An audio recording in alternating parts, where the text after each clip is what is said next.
দর্শক, উপজেলা নির্বাচনের তথ্য জানাতে সিরাজগঞ্জ থেকে যোগ দিচ্ছেন সহকর্মী সিরাজুল ইসলাম।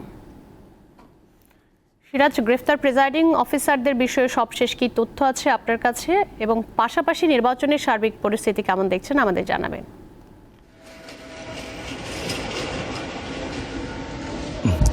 নিপা, আপনি জানেন যে রাত পোহালেই কিন্তু উপজেলা নির্বাচন অনুষ্ঠিত হবে। এই প্রথম ধাপে কিন্তু সিরাজগঞ্জের 9টি উপজেলার মধ্যে মূলত 3টি উপজেলায় প্রথম ধাপে ভোট অনুষ্ঠিত হচ্ছে। এই 3টি উপজেলায় চেয়ারম্যান পদে 10 জন এবং ভাইস চেয়ারম্যান পদে 11 জন এবং মহিলা ভাইস চেয়ারম্যান পদে কিন্তু 10 জন কিন্তু প্রতিদ্বন্দ্বিতা করছে। ইতিমধ্যে আজকে সকালে কিন্তু নির্বাচনের যে সরঞ্জামাদি রয়েছে সেগুলো কিন্তু নির্বাচন অফিস থেকে সেগুলো কিন্তু প্রত্যেকটা প্রিজাইডিং অফিসার এবং সহকারী প্রিজাইডিং অফিসার এবং যারা আনসার সদস্য রয়েছে তারা এখান থেকে সেগুলো নিয়ে কিন্তু ভোট কেন্দ্রে চলে গিয়েছে।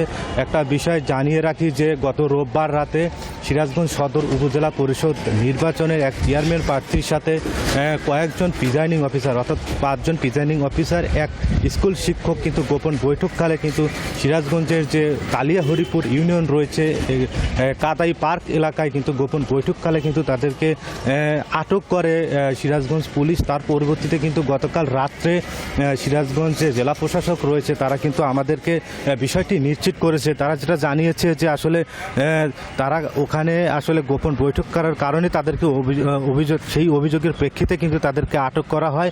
এই আটকের পর কিন্তু সিরাজগঞ্জে যে পুলিশ সুপার কার্যালয় রয়েছে সেই পুলিশ সুপার কার্যালয়ে ডিবি অফিসে তাদেরকে জিজ্ঞাসাবাদ করা হচ্ছে। এখন পর্যন্ত কিন্তু এই বিষয়ে কিন্তু ডিবি পুলিশ কিন্তু তদন্ত কার্যক্রম করছে এবং তদন্ত কার্যক্রম করার পরে তার পরবর্তীতে কিন্তু আসলে কি কারণে আসলে তারা এখানে গিয়েছিলেন সেই বিষয়টা কিন্তু আবার সাংবাদিকদের সামনে কিন্তু তারা আবার ব্রিফ করবেন।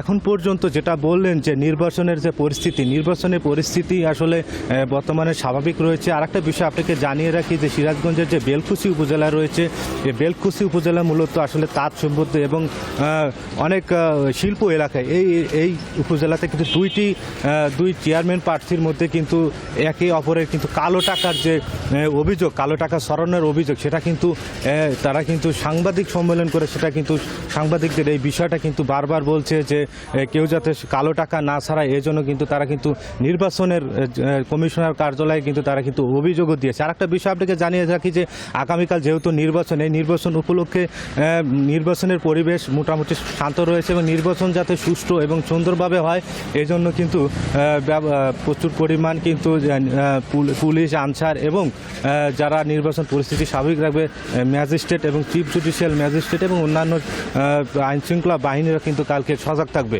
তো এখন পর্যন্ত আমি সিরাজগঞ্জের যে পুলিশ সুপার কার্যালয় রয়েছে সেখানে কিন্তু এখনও কিন্তু সেই সকল প্রিজাইডিং অফিসারের যে জিজ্ঞাসাবাদ সেটা কিন্তু চলছে এবং জিজ্ঞাসাবাদ শেষে কিন্তু আসলে সাংবাদিকদের বিষয়টা জানাবে।